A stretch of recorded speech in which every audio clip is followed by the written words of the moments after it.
Hello friends, welcome to my channel tuition वाला। आज हम इस वीडियो में डिस्कस करेंगे क्लास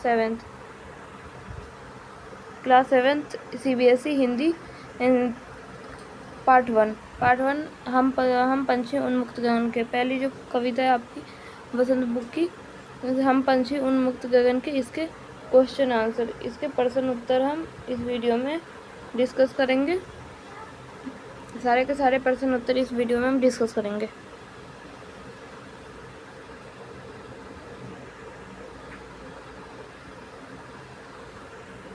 यह है इसका प्रश्न नंबर 1। क्वेश्चन नंबर 1, हर तरह की सुख सुविधाएं पाकर भी पक्षी पिंजरे में बंद क्यों नहीं रहना चाहते हैं? हर तरह की सुख सुविधा पाके भी मतलब पक्षी पिंजरे में बंद क्यों नहीं रहना चाहते हैं? तो इसका उत्तर है, पक्षी के पास पिंजरे के अंदर वे सारी सुख सुविधाएं हैं जो एक सुखी जीवन जीने के लिए आवश्यक होती है, लेकिन वह परतंत्र हैं। हर तरह की सुख सुविधाएं पाकर भी पक्षी पिंजरे में बंद नहीं रहना चाहते, क्योंकि उन्हें बंधन नहीं अपितु स्वतंत्रता पसंद है।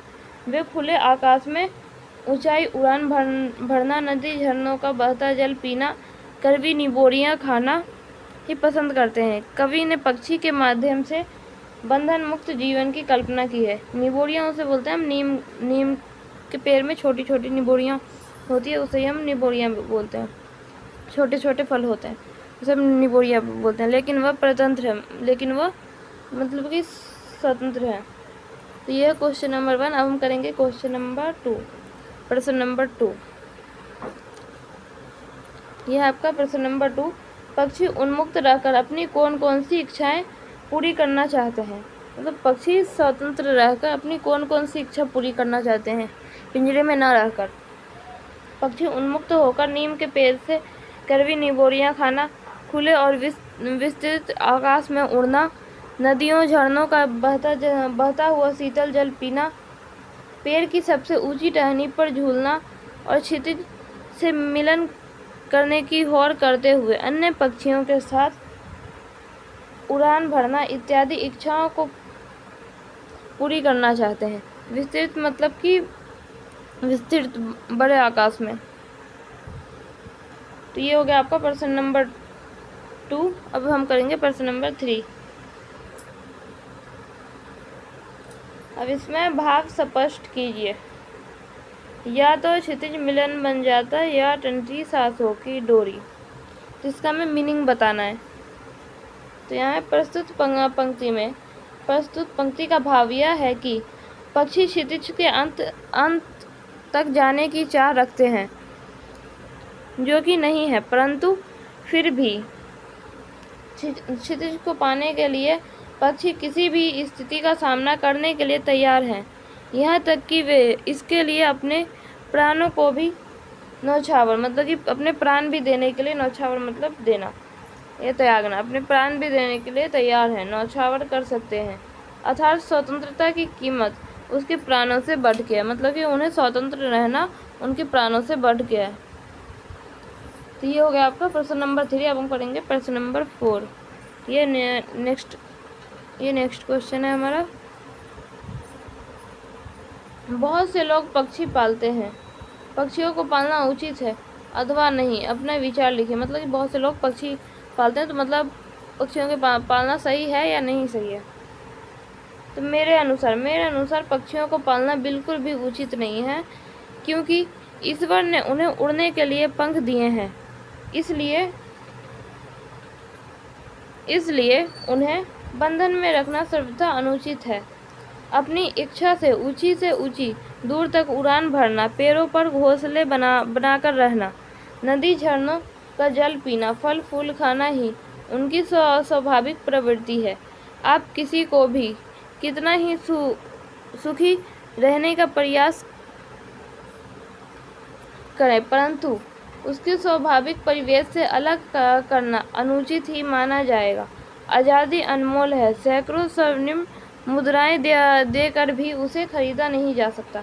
मतलब कि पक्षी पालना जो है उचित नहीं, पक्षी पालना सही नहीं है, क्योंकि ईश्वर ने उन्हें स्वतंत्र बना के भेजा है और पंख दिए हैं उड़ने के लिए, ऊंची से ऊंची उड़ान भरने के लिए।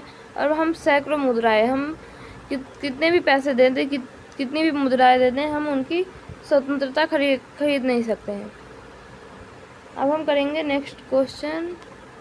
आपके 4 क्वेश्चन है, पार्ट 1 पार्ट 2 है, ये 4.1 ये 4.2। तो ये प्रश्न नंबर 4 का दूसरा पार्ट है। क्या आपने या आपकी जानकारी में किसी ने कभी कोई पक्षी पाला? उसकी देखरेख किस प्रकार से की जाती होगी, लिखिए। अब ये रहा इसका उत्तर। एक बार एक घायल कबूतर हमारे घर आया, जिसकी हमने देखभाल की, और उसके ठीक होने के बाद वह हमारे साथ ही रहने लगा। सब घर वालों के लिए वह कौतूहल का विषय बन गया था। हम सब घर वाले एक नन्हे बच्चे की तरह उसकी देखभाल करते थे। उसे रोज नहलाया जाता था, उसके खाने पीने का बराबर ख्याल रखा जाता था। लेकिन हमने उसे पिंजरे में नहीं रखा, बल्कि वह अपनी इच्छा अनुसार पूरे घर में उड़ता फिरता था। इस प्रकार से हम अपने पक्षी का पूरा ख्याल रखते थे। मतलब एक पक्षी घायल हो गया तो मतलब उसे पिंजरे में नहीं रखा। अब हम करेंगे नेक्स्ट क्वेश्चन। क्वेश्चन नंबर 5, प्रश्न नंबर 5 है, पक्षियों को पिंजरे में बंद करने से केवल उनकी आज़ादी का हनन ही नहीं होता, अपितु पर्यावरण भी प्रभावित होता है। इस विषय पर 10 पंक्तियों में अपने विचार लिखिए। मतलब इस विषय पे मतलब कि पक्षियों को बंद करने से सिर्फ उनकी आज़ादी नहीं छिनती, बल्कि पर्यावरण भी प्रभावित होता है। तो हमें इस पे 10 लाइन लिखनी है। पक्षियों को पिंजरों में बंद करने से सबसे बड़ी समस्या पर्यावरण में आहार श्रृंखला असंतुलित हो जाएगी। जैसे घास को छोटे कीट खाते हैं, तो उन कीटों को यदि पक्षी ना रहे तो इन कीटों की संख्या में वृद्धि हो जाएगी, जो हमारी फसलों के लिए उचित नहीं है। इस कारण पर्यावरण असंतुलित हो जाएगा। पक्षी जब फलों का सेवन करते हैं, तब बीजों को यहाँ वहाँ गिरा देते हैं, जिसके फलस्वरूप नए नए पौधे पनपते हैं। कुछ पक्षी हमारी फैलाई गंदगी को खाते हैं, जिससे पर्यावरण साफ रहता है। यदि ये पक्षी नहीं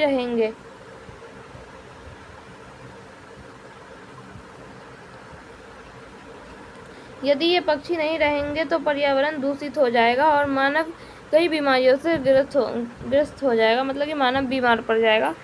जिस प्रकार पर्यावरण जरूरी है, उसी प्रकार पक्षी भी जरूरी है। दोनों एक दूसरे के पूरक हैं, एक के बिना दूसरे की कल्पना नहीं की जा सकती। मतलब कि हमारे आसपास एनवायरनमेंट में, पर्यावरण में गंदगी जो फैलती है, तो मतलब जैसे कि कीड़े को भी पक्षियाँ खाती है। कुछ मतलब फल खाकर बीज गिरा देती है, तो उनसे पौधे पनप जाते हैं, पौधे उग जाते हैं। तो अगर पक्षी नहीं रहेगी तो फिर मतलब वो ना फल खाएगी, ना बीज गिरेगा, ना पौधे पनपेंगे, और फिर हमारा पर्यावरण जो है वो असंतुलित हो जाएगा। अब यह है प्रश्न नंबर 6, भाषा की बात। स्वर्ण श्रृंखला और लाल किरंसी में रेखांकित शब्द गुणवाचक विशेषण हैं। कविता से ढूंढकर इस प्रकार के 3 उदाहरण लिखे। स्वर्ण श्रृंखला, लाल किरंसी, मतलब कि इस पंक्ति में रेखांकित शब्द जो है वो गुणवाचक विशेषण है। ऐसे ही 3 उदाहरण लिखने हैं। तो पुलकित पंख, कटुक निबोरी, कनक कटोरी। अब ये है प्रश्न नंबर 7, भूखे प्यासे में द्वंद्व समास है। इन दोनों शब्दों के बीच लगे चिन्ह को समासिक चिन्ह कहते हैं। इस चिन्ह से और का संकेत होता है। जैसे भूखे और प्यासे, मतलब कि ये बीच में ऐसा चिन्ह जो लगा रहता है ऐसे, तो उसका मतलब होता है और। इस प्रकार के 10 अन्य उदाहरण खोज कर लिखिए। मतलब इस प्रकार के अन्य उदाहरण कविता में से ही खोज के या वैसे भी खोज के लिख सकते हैं। तो अमीर गरीब, सुख दुख, रात दिन, तन मन। अमीर गरीब, अमीर और गरीब, सुख दुख, सुख और दुख, रात दिन, रात और दिन, तन मन, तन और मन, मीठा खट्टा, मीठा और खट्टा, अपना पराया, अपना पराया। इस डैश का मतलब होता है और। पाप पुण्य, पाप और पुण्य, सही गलत, सही और गलत, धूप छाँव, धूप और छाँव, और सुबह शाम, सुबह और शाम। तो ये हमारा इस कविता का ये हमारा लास्ट क्वेश्चन था इस वीडियो में हमने डिस्कस किया है वसंत की बुक का पार्ट 1। हम पंछी उन्मुक्त गगन कविता के प्रश्न उत्तर इस वीडियो में हमने कंप्लीट किए हैं। Thanks for watching, like share and subscribe.